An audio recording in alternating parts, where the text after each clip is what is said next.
Okay, hi. Hello. Hi. You can take it off the thing. You don't have to. No, man, this is badass. Oh, okay. Put my foot up on the monitor. Dude. It's just like the lobby at the Marriott. It is? Again? Okay. Well, it's a NAMM show. Ladies and gentlemen, welcome. This is McDSP's booth. This is NAMM 2016. We're here with Andrew Sheps, and if you don't know who he is, there's no hope for you. But before we let the person you really want to see talk, I have to give you the company spiel, which is new for the show is the 6050 Ultimate Channel Strip. We're demonstrating it here in the booth. It's over 25 modules of EQ, compression, expanders, gates, noise, saturators, and filters, and all kinds of stuff in one plugin. So you can mix and match them. You can put them in different orders. It's totally cool. In my completely biased opinion, check it out. That's about. We also have the SA2 dialogue processor. It's already shipping. It's a processor that's made to actually limit the sibilance of your voice, like your S's, your T's, all those plosives. You can actually trim those back down so your levels of your dialogue or your vocal are really balanced without having to like try to adjust it with a multi-band compressor or a bunch of other stuff. Anyway, so that was the 6050 Ultimate Channel Strip and the SA2 dialogue processor. I'm done. Let me hand it over to Andrew Scheps, who's mixed more music than probably the rest of us combined. And he also gets paid to do it. I don't know how he does it, but he does. He's really good at it, and so you probably want to hear what he does. I'm going to shut up, and he's going to take over. Give it up for Andrew. Hi. Hello. Welcome, NAMM 2016. Yes. So I've known Colin for, it would have to be 20 years at this point? Well, at least 18. At least 18. Yikes. And also, the filter bank and compressor bank were the first third-party plugins I ever bought for Pro Tools, and that was when the choices were between those and there was nothing going on. So basically, Colin invented the idea of third-party plugins. Let's give it up for Colin. Come on. No, it's true. I mean, very involved in all of the early DigiDesign, Pro Tools plugins and things, and then took that concept to go outside and be able to design on his own and do some amazing things. And it was also the first time that I really thought about, like, why do I need more than one EQ plugin? And because a friend of mine, John Paterno, who's a longer time user than me by about a week, said, man, I just bought this McDSP filter bank and it's ridiculous. It sounds amazing. I'm like, well, what do you mean it sounds? It's a digital EQ, whatever.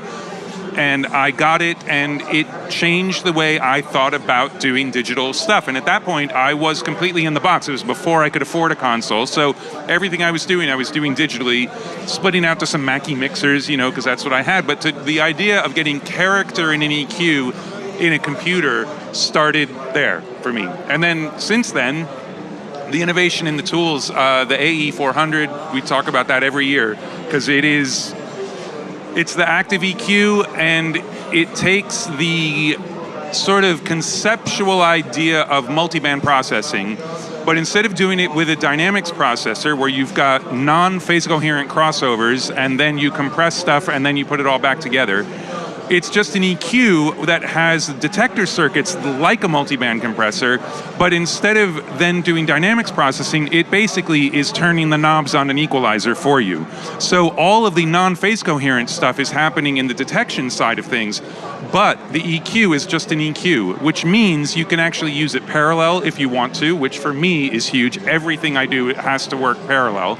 And it also does things in a much more controllable and non-invasive way. And an example of how I used it is on a Jake Bug record that I mixed. When he sings quietly, he has a very open, full-range voice. When he starts belting, it all goes up into his nose, and it becomes much more mid-rangey. And I was starting to automate an EQ section by section and then word by word, and I thought this is really, really boring. So the AE had come out, I don't know, a few months before then, like, you know what? Colin said for me to check this thing out, and now's the time. And it took me about, 5 minutes to set it up without reading the manual, because I'm an idiot and I refuse to read manuals until I feel like I really need to. And I had it set up, and one setting worked on that entire record. As soon as he started belting, the mid-range came down and the cue would change. It was genius. And it was done in a way that I could never have done with dynamics processing. So it's all of that amazing colored EQ, but controlled in a way that you don't normally get. Another thing, I'm just going to babble for a little bit, and then we'll do questions. It's much easier when you guys tell me what to talk about. But I also do tons of parallel compression, and one of the things about parallel compression is the sound of the compressor on its own isn't really what you're going to get when you blend it in with the uncompressed signal. So the character of it can change. So if you know what an 1176 sounds like, great. But if you use it as a parallel compressor, depending on the ratio and the release times, it can sound like something totally different.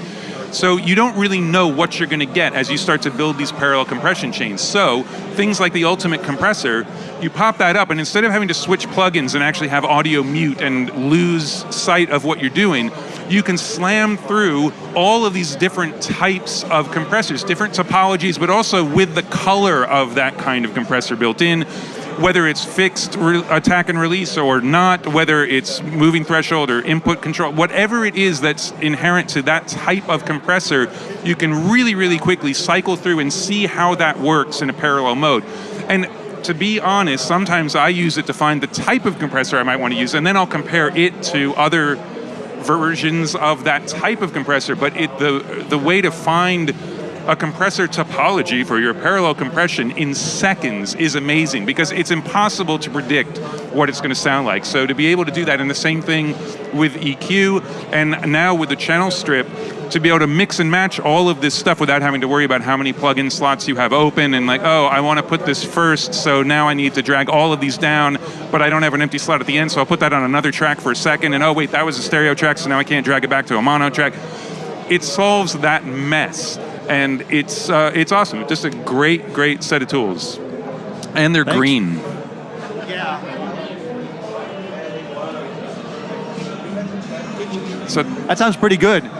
We should have you every NAMM show. Wait, we do? Yeah. Yeah, okay, good plan, good plan. So, I don't does anyone have some questions? I mean, Andrew does lots of work. Do you have any questions for him about some of his recent projects, or a problem you're having in the studio, and he can tell you how to fix it just like that? Maybe? Yeah, maybe. Who knows? Oh, Derek has one.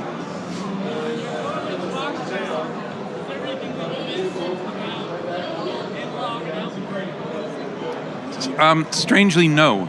There's absolutely... Oh, sorry, the question was, now that I'm 100% in the box, is there anything I miss about the analog mixing? And no. Sonically... what's my what? Yes, I do put plugins on the master bus, and they change, but there's always some sort of... There are usually two sorts of EQs, one that's very broad and one that's really specific. There's usually some sort of stereo width thing, there's a compressor, maybe a limiter, the order of those things change, and the plugins get swapped out all the time because I just get bored with it. Like, every process has a sound to it, and I think especially when you have plugins like what McDSP does, where they have color or they're based on things, but they're not trying to be the thing, you end up with a very usable version of what that is that you can use across sort of any source, and you can use 100 of them and you don't hear it build up. When you go for specific models, usually what companies get very excited about are the anomalies, the noise, the weird frequency response, the distortion, so you get a lot of that. And what that means is if you put in 30 of those plugins, all of a sudden you have all of this noise, and you have way too much of the thing that's cool. Whereas when you do it in hardware, everyone is broken in a very different way. So like if you crank the line trim on a console and crank all the faders and just solo and listen to the noise, it's always at a slightly different frequency and things, like everything is different, so it's randomized. And with plugins, you don't necessarily get that. So let's say that's something I miss about the analog workflow. But you work around it by not only using a couple of severely modeled tools. You know, go to things that are a little bit more broad form and work across more ranges of material. And then when you really, really, really want that specific thing, that's when you use that model of that plugin. So, but the point was that I start to hear the process of plugins. They just start to get boring to me, like, oh, I've done that 300 times in a row, I got to do something else. So specifically, it doesn't even matter what it is. At the moment, I use a Neve style compressor first, then I use a surgical EQ to add some top end and do some stereo width stuff. Then I use a Pultec style EQ to do a happy face EQ, because then I don't have to do it on every channel in the mix. And then I've got a limiter. Yeah, that's it.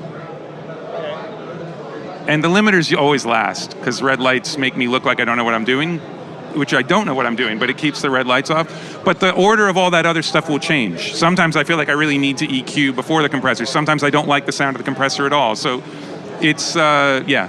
But I think the biggest thing, and this is also where something like the channel strip can really help you out, is don't use one thing. Don't like pop a limiter on your mix and get 8 dB of gain out of it.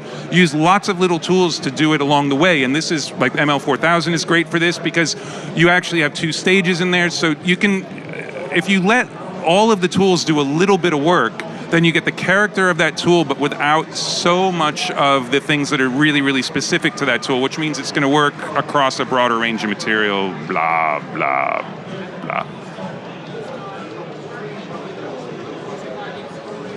Yes, I have a template session that I import and everything I use is parallel, so it means I can import everything. I don't have a vocal chain that I have to put on the track or anything like that. So I import absolutely everything, and however I left my template is how my mix starts. And to me, the plugins on the mix bus, that's what my console sounds like. End of story. It's not that it's a mastering chain. Like, I don't understand how you could get your drums the way you want them and then put a compressor on the mix, because now you've totally changed the way the drums are going to work. So it's in from the very beginning, and what will happen is I'll find myself getting sick of things, and then when I finally get sick of the same thing 4 or 5 times in a row, I'll stop being lazy, open up my template, make the change in the template, and then that's my starting point. So every couple of weeks I open up my template and change all the stuff that I've been changing consistently. That sounds good. Any other questions for Andrew? Oh.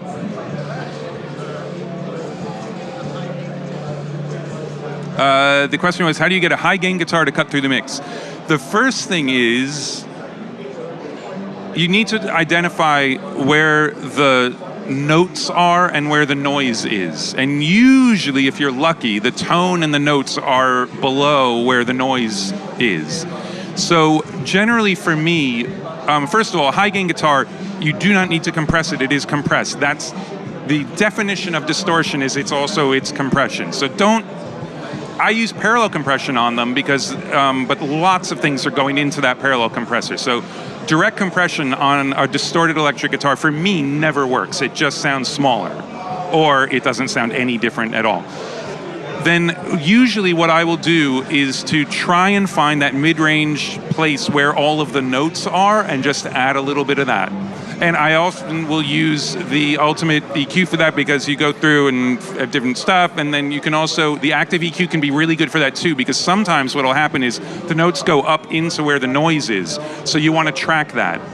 It's hard when it's distorted because the levels don't really change, but it's a great tool for that. And also you can use it just to even stuff out. This is not on distorted stuff, but on a cleaner guitar, sometimes you have a note that's super resonant, and it's because of the amp or the way it was recorded in the room, and the Active EQ can take care of that. So the first thing would be to smooth it out if it isn't already, and then just find where the tone is and just bring that up. And that's it. And other than that, it's about panning. Keep it out of the way of other stuff. And also, I don't know how, it depends on the arrangement more than anything else. Another thing is to notch out your cymbals. If you take out sort of 2.5K-ish from your cymbals, which is usually really, really harsh anyway, that happens to be right where the tone on a lot of electric guitars is. So all of a sudden you've opened up this hole for the guitar to play through, and instead of fighting, they do that, and if the guitars are on the outside, then you're not fighting with the vocal, which isn't exactly that same range. So they all have to live together, but they can live right on top of each other as opposed to behind each other, and that's the key, I guess. Right? That sounds pretty good. We got that, right? Okay, good. I'm using that later. Okay. I mix music every once in a while. And all the time. No one wants to listen to it except me. Any other questions for Andrew, or shall we do a giveaway? Oh, wait. Are you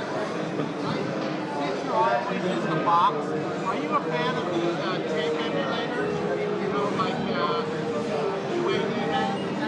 Yeah, I mean, I'm a fan of color in general, whether it's a clipper or a distortion unit or an amp simulator or a tape simulator. I don't use anything like across the board. When the UAD ATR 102 came out, I used it. Because like, hey, I used to print mixes to tape, and I got myself into a lot of trouble where I would just stop mixing and crank the level into that thing and let it do it. And then about a week later, I realized, oh my God, I've just destroyed a week's worth of mixes, put it away. So every once in a while, I will use it, but it's only because when I pull up a track, something's missing. And I know that's the kind of thing that it's missing. All of the stuff that comes along with using analog gear, the noise, the inconsistency and all that, I don't miss that at all, because you're always fighting that. You know, and the thing about tape, and I've said this a few times, so now it feels like a line and a cliche, but basically the people who are the most nostalgic for tape have never used tape. Tape is a total pain in the ass. It can sound amazing, it can also sound terrible, it is noisy, it slows down the creative flow, which sometimes is a good thing. Rewind time is something people talk about. It's pretty easy to not hit play though.